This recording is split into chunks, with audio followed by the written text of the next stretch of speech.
сте с епизод 3 на Хаштаг Сега, подкастът на светулките. Гостувани Венета Господинова, директор на комплекса за социални услуги за деца и семейства в град Шумен. Ще разговаряме за предизвикателствата пред децата и семействата в съвременния свят, за ролята на социалните услуги и за начините, по които можем да помогнем на най-уязвимите в нашето общество. Очаквайте вълнуващ и откровен разговор с човек, който е посветил живота си да помага и да обича децата. Майка на 2 пораснали деца и щастлива баба на 2 внучки, от 20 години тя ръководи комплекса за социални услуги за деца и семейства. По призвание и по образование социален работник, независимо, че повечето и трудов път преминава да ръководи екипи в сферата на социалните услуги и социалната работа. За нея винаги е било важно това, което прави, да го прави с любов и то да е полезно за хората. Хуманната й професия се пресича с нейната същност – да помага, да мотивира екипите, да бъде изискваща и преди всичко да се води от човешките закони. А непрекъснатото й учене и самоусъвършенстване е факторът, който винаги я подготвя за предизвикателствата. Преминала е множество обучения и специализации в сферата на мениджмънта, работата с родители, приемната грижа, работата с деца жертви на насилие, междуинституционалното и мултидисциплинарното сътрудничество. А нейно веро е, че нищо до край не е спечелено и нищо до край не е загубено, което е и мотото на един от най-успешните проекти на комплекса за социални услуги, проектът Resilience.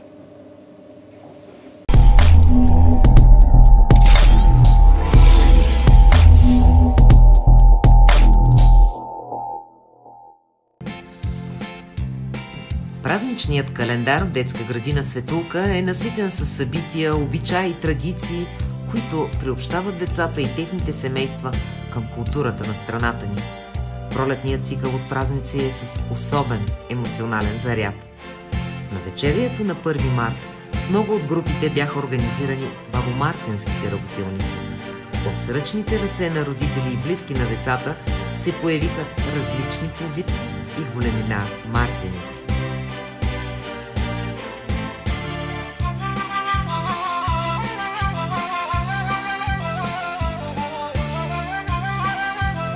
Самата баба Марта донесе на всяко дете присукан конец и мартеничка, както повелява старата българска традиция.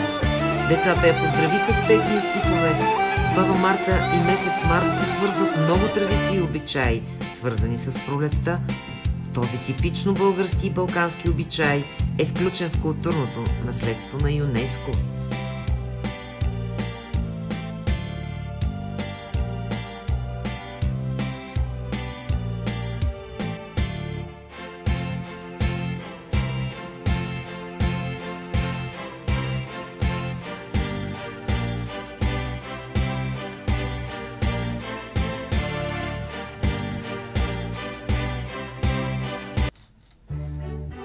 В първата седмица на месец март във всяка от групите в детската градина се отбеляза най-нежния, най-скъпия празник – Денят на жената, или както е по-популярен в нашите среди – Денят на мама. Децата зарадваха своите майки с празнична програма, представления, развлечения, забавни игри. Магията на песните, танците, костюмите и декорите допринесоха за празничното настроение. Всяко дете с голямо старание подготви подарък за своята майка. Всяка година подаръците при нас са все по-креативни и все по-интересни. Тази година всяка светулкова майка получи атрактивен аксесуар – шапка. Шапка, изработена от ръцете на нейното дете. Сълзите от щастие и обич в очите на всяка жена, поела мисията да бъде майка, е знак, че посланията на децата са достигнали до нейното майчино сърце.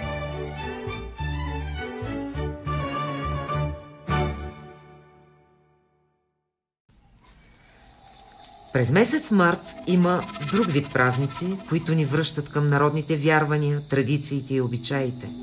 На Благовещение децата от детска градина Светулка и техните пораснали приятели, които вече са ученици в средно училище Трайко Симеонов, с много шум и възгласи "Бягайте, змии и гущери!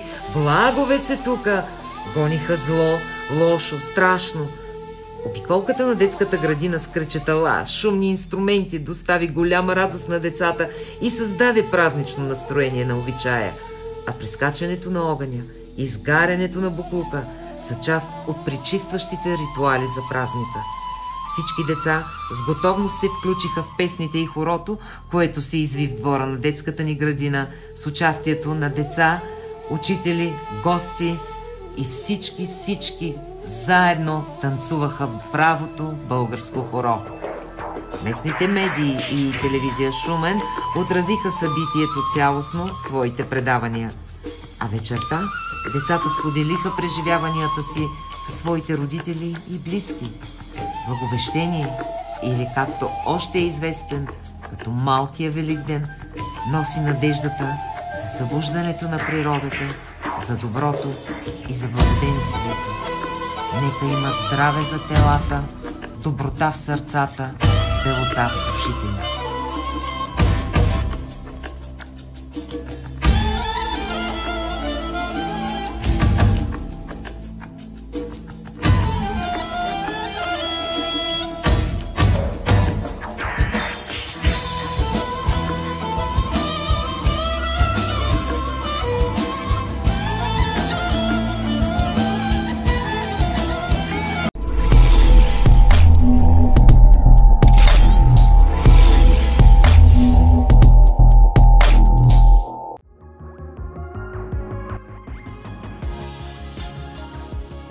Преди няколко седмици част от екипа на детска градина Светулка беше на работно посещение в град Лабунава, община Кедайня и Литва.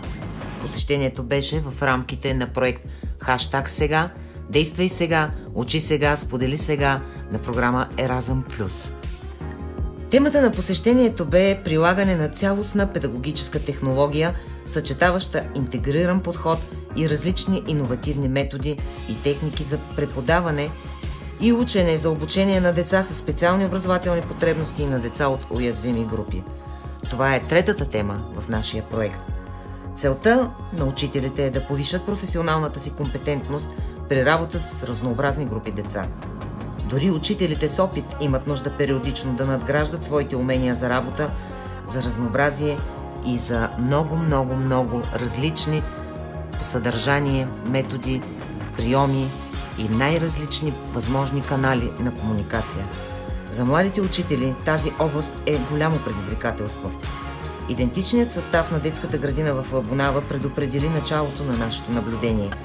Посрещането с традиционни песни и танци създаде изключителна емоционална близост. Включващото образование поставя фокуса върху включването и подкрепата на всички деца, независимо от техните потребности и възможности. В детска градина Светулка има различни типове и групи деца. Деца билингви, деца в риск, деца от уязвими групи, деца с специални образователни потребности и в този смисъл работното посещение беше изключително полезно. Децата в риск живеят в периоди на стрес, тревожност, страх, вина и на тях им е нужна спокойна среда с типично детски занимания. Много подходящи са арт-техниките, като рисуване с пяна за бръснене, създаване на рисунка с пипетка и оцветена вода, рисуване в пясък, работа с природни материали, игри с вода. Участвахме в занимания с техники от изобразителното изкуство, самообучаващи игри, музикални игри. За децата билингви е важно да овладяват граматически правилен български език чрез образователния процес и чрез различни игрови методи. Опитът от наблюденията в Лабунава показва, че синкретичният начин на усвояване на език е успешен. Например, едновременно да се използват музика и роден език или музика и изобразителни дейности. Един много интересен начин за овладяване на език за нас беше кухнята на народите, алтернативен начин на учене. Чрез храненето и приготвянето на храна може да се учат думи на продукти, действия, предмети, термини на съответния език, в който чиято храна ние подготвяме, на който народ ние сме се спрели да изследваме хранителни навици, специфична кухня и всичко свързано с храненето. Имаме амбицията този опит да се внедри и в нашата детска градина. Дигиталните ресурси подпомагат този процес за използване на повече сетива. Съвременното дете израства в електронна среда и в технологичен свят. Проблемът е, че ако малкият човек не получава многосетивна стимулация, то той не е удовлетворен и лесно губи интерес. Дигиталните образователни ресурси не служат само за онагледяване, а решават закодиран проблем или изграждат стратегия за постижение. За децата от уязвими групи ключовите думи са интерес и достъпност. Интерес представляват всички предмети или елементи, които присъстват в домашната среда, например кутии за обувки, които за да се превърнат в строител, капачките от бутилки да станат клавиши на лаптоп, парчетата плат, различните семена, макароните, камъчетата, всички те могат да влязат в заниманията с децата. В същото време интерес има и към предмети и продукти, които в семейната среда не се набавят. Екзотични плодове, различни видове брашно, сладкарски шрифтове. Специалните деца имат нужда от стимулираща и развиваща среда. Нашият опит и от предишните ни проекти в програма Еразъм Плюс по тази тема показва, че за тези деца в Европа се влагат много средства.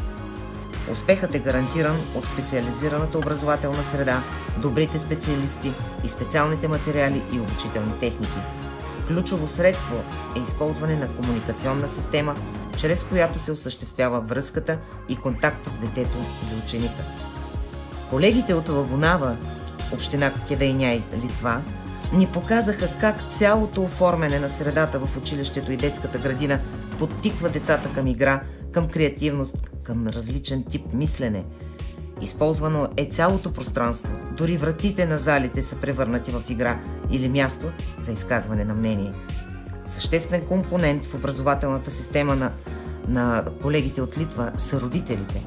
Родителят понякога е проводника, връзката с детето в други случаи е партньор на учителя, на логопеда, на психолога или на ресурсния учител. Всяка европейска страна има свое виждане за мястото на родителите в образованието. Общата идея е семейството да присъства повече в детските градини и училището. Проблемите в образованието, културата и науката бяха обсъдени и на срещата ни с кмета на община Кедайняй, както и неговия екип, разбира се. И двете страни изразиха желание за културен обмен между държавите ни, а срещата беше отбелязана много широко в медиите на града. Да опознаеш културата на един народ е богатство. Посещението в Литва беше ценно изживяване. А обиколката на град Кедайняй, фестивалът на светлините, на фенерите, забележителностите в Вилнюс са само част от гостоприемството на домакините ни в този проект.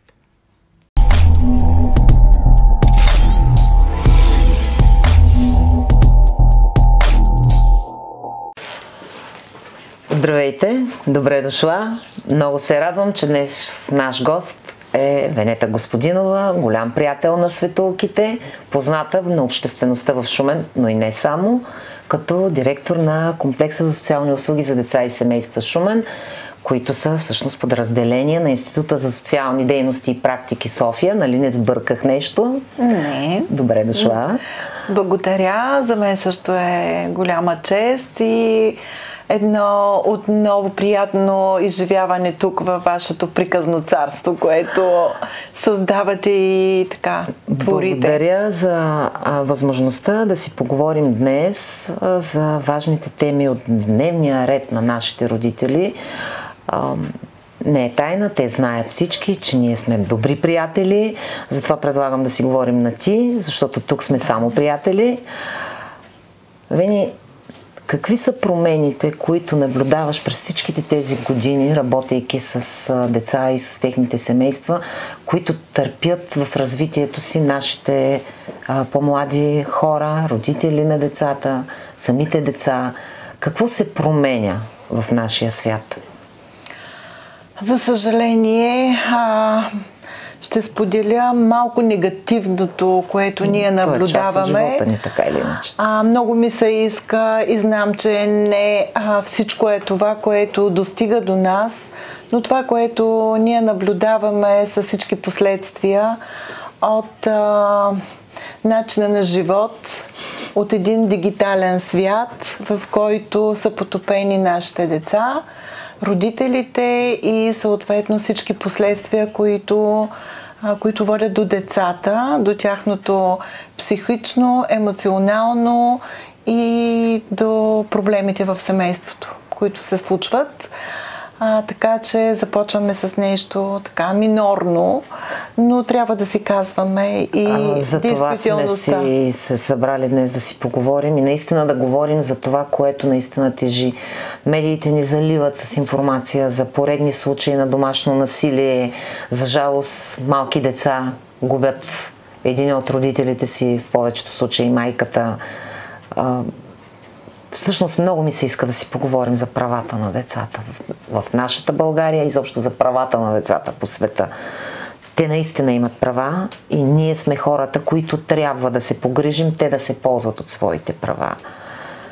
Кажи ми, в днешно време, кои са най-честите случаи, с които вие се занимавате като комплекс, като социална услуга и от какво според теб са породени те?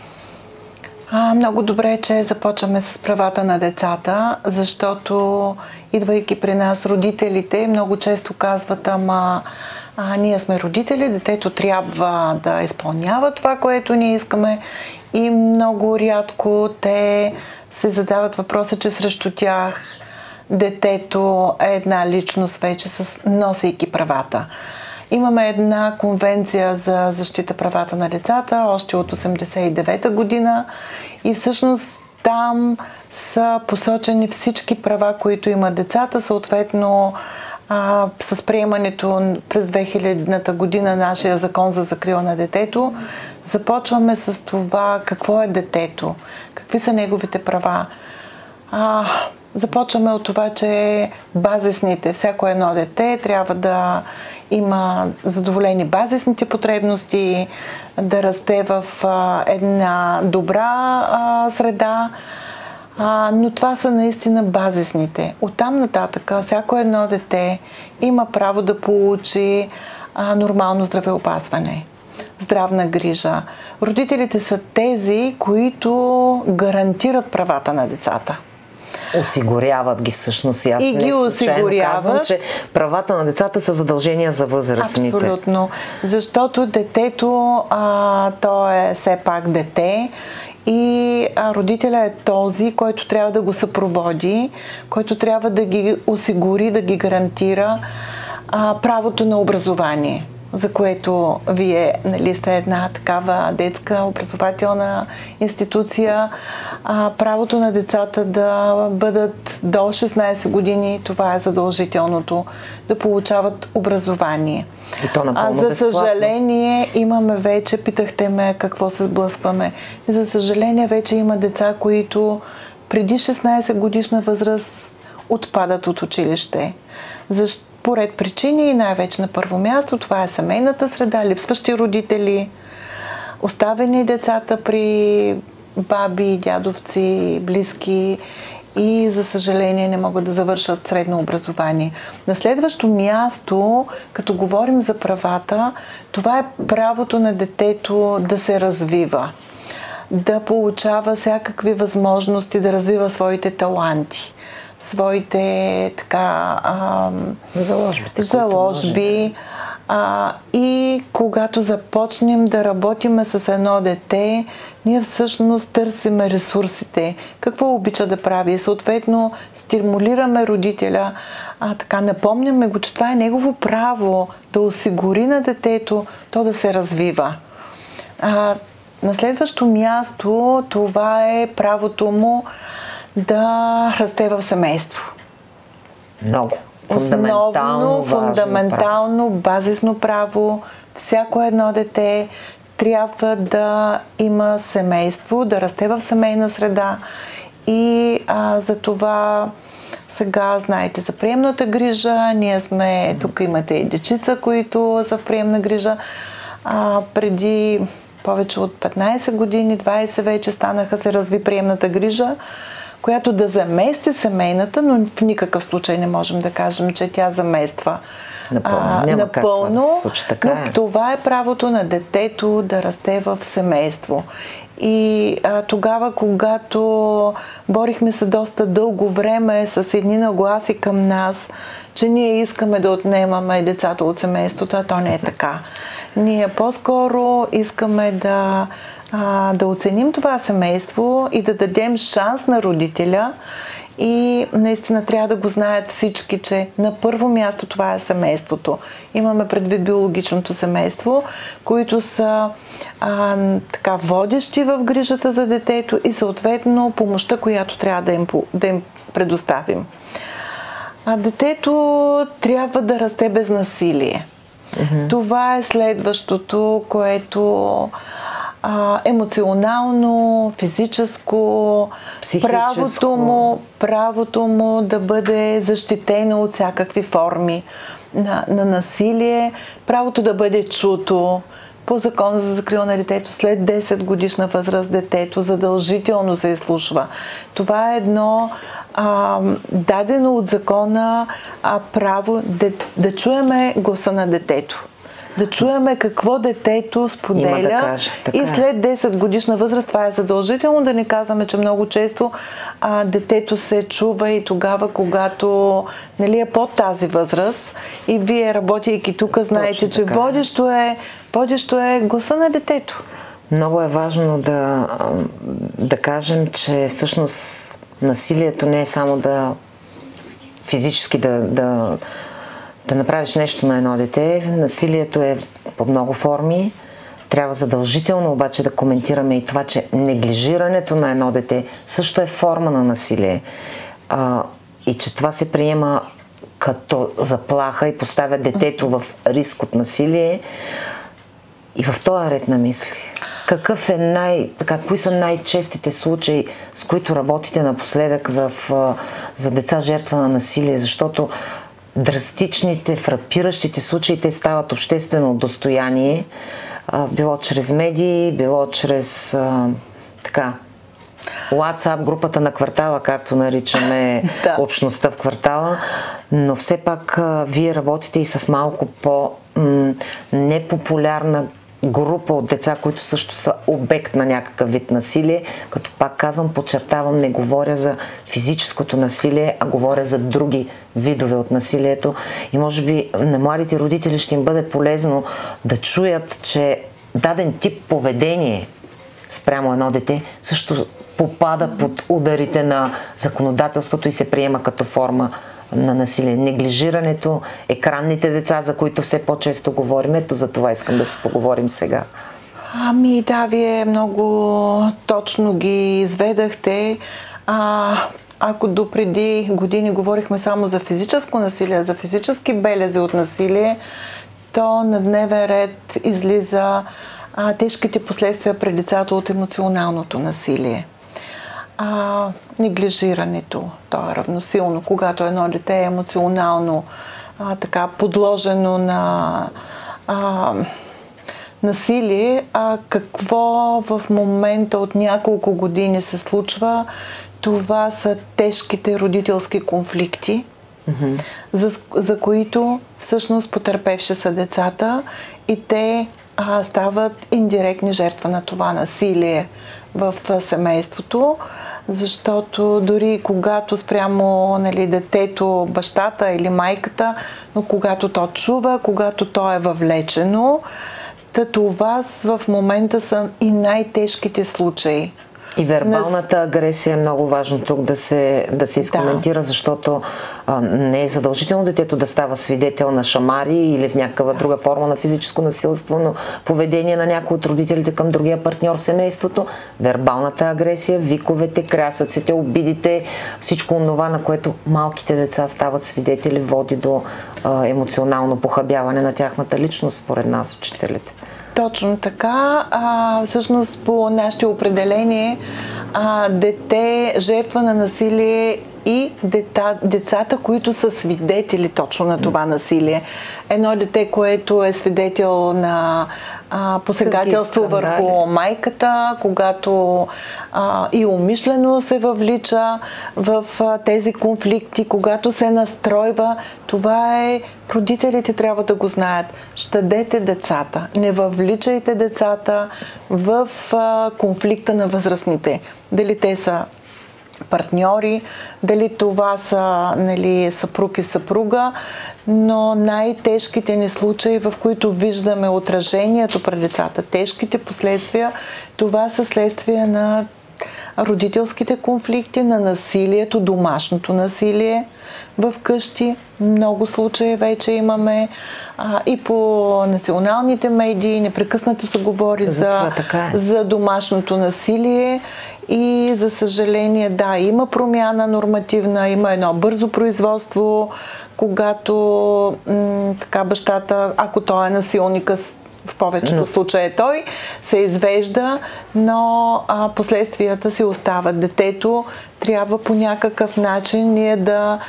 тук е нашата професионална роля.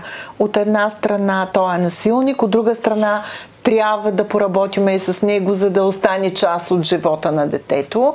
Защото е много важно детето да расте с двамата родители, или поне те да присъстват в живота му, ако не са вече партньори, те трябва да присъстват в живота му, но нека да погледнем и от другата страна. Идеалният вариант, прекрасни семейни отношения, прекрасна семейна общност в най-близкия кръг на детето, но детето все пак е жертва на някакво насилие, което не се е случило явно в семейството в този вариант. Какви са признаците, за които младите хора трябва да бъдат много внимателни, които могат да им подскажат, че детето им е жертва на насилие или е в риск от насилие, защото винаги има проявление на това? Това са децата, за които много родители смятат, ама какво му има, ние сме го задоволили, има си всичко, и дрехи, и храна, и ходиме по екскурзии. Да, обаче детето не усеща връзката, няма връзката с родителя. Значи тук имаме едни отсъстващи родители, които вглъбени в тяхното ежедневие, в проблемите в работата, и всъщност проблема е в това, че те не знаят, че детето има нужда от внимание. Детето няма нужда само да го попитаме днеска ти каква оценка имаш. Или какво хапна в детската градина. А децата трябва, и това е основното, което се опитваме в работата си с родителите, да общуват с децата си, да отделят време, да ги научат да споделят. Да споделят за емоцията. Защото най-големият проблем беше това, че никой от родителите казва, ама как така, ще го попитам, ти сега какво чувстваш? Това е изключително важен въпрос, чувстваш, това който трябва да се научим да се задаваме. А как да намерим баланса? Всъщност можем ли да дадем универсален модел или рецепта? Да намерим баланса между това да, ние живеем в много забързано време. Света наистина се развива галопиращо. Работим много, но в същото време отглеждаме деца. Как да намерим баланса между това да сме добри професионалисти в работата си, като семейство говорим, добрия вариант, и да задоволим нуждата от абсолютно емоционално балансирано развитие на собственото си дете? Има ли рецепта за това, или може би има универсален въпрос, на който трябва да си зададем отговора сами, за да го постигнем в семейството си? Всъщност универсална рецепта няма. Най-тежката професия, това е професията на родителя. Така. И тя е доживотна. И всъщност няма родители, който не е допуснал някаква грешка. Така е. Но това, което е много простичко, да си сложиш, че приоритет наистина ти е детето. Без работата не може, без твоя личен живот, но когато знаеш, че детето, това е основното, което ти трябва да го възпиташ, това дете да му дадеш, както казваме, криле, то трябва да намираш наистина време и да бъдеш да имаш много добра връзка с детето си. тук е важно и самата двойка, и самите родители, как те ще си разпределят от отговорностите. Много е важно, както ние казваме, в едно семейство, какви са ролите. Кой поставя закона? Как да го изградят като връзка обаче родителите? Как могат да го направят? Те поставят ролята. Обикновено, съжалявам, че прекъснаха, практиката на нас ни показва ролята на доброто и лошото, на добрия и лошия полицай. Да не използвам другата дума. Предварително са си я уточнили, разговаряли с много млади семейства, ама това не винаги работи. И всъщност в нашия свят човек не може да бъде винаги само добър или само лош. Той има лоша постъпка и добра постъпка, лошо поведение и добро поведение. Но лепенето на етикета, ето това е нещо, което много е важно младите хора да разберат, че всъщност ние сме това, което сме.